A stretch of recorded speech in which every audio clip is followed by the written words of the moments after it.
Қайырлы күн сұлулар, бүгін сіздерге өте дәмі тортқа ұқсайтын банафипай пирогының жасалу жолын көрсететін боламын.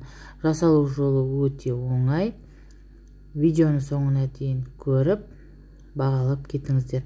Алдымен бізге осындай бөлме температурасындағы сармай керек және қант ұнтағы керек. Қант ұнтағын ситодан өткізіп алған дұрыс. Керек құрамның барлығын описание бөліміне қалдыратын боламын. Жұмыртқаның 2 сарысы керек, тек қана сарысын пайдаланатын боламыз. Одан кейін осы массаны жақсылап араластырып аламыз. Бізге шамамен 240 грамдай ұн керек.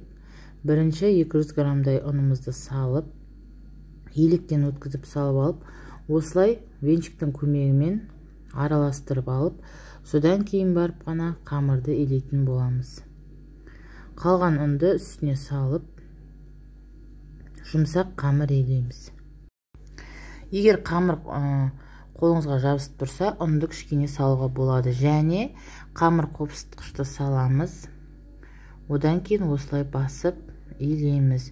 Бізде өте жұмсақ, жұмыс жасауға ыңғайлы қамыр шығады.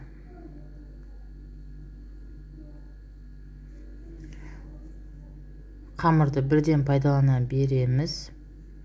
Міне осындай қамыр шығады. Енді пергамент қағазын табамыздың астына төсеп, осындай менде асты алынатын таба, жан-жағына бортик жасаймыз.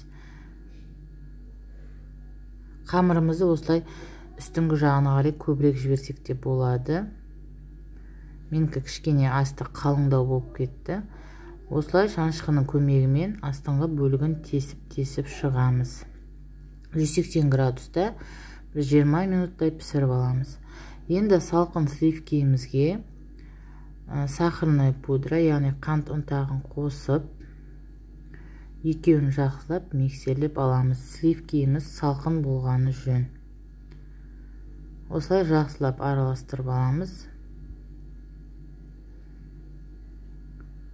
Осылай сливке өзін ұстап тұратындай болуы керек. Біздің тестіміз дайын болды. Кішкене менікі қалыңдау болып кетті.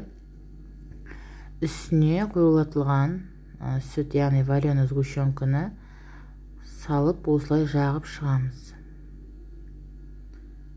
Барлық жеріне жеткізіп, біркелкі етіп жағып, үстіне бананымызды орналастырамыз. Менде 1,5 банандай кетті. Енді жаңағы сливкемізді осылай мешокқа салып, үстіне крем тәрізді етіп құйып шығамыз.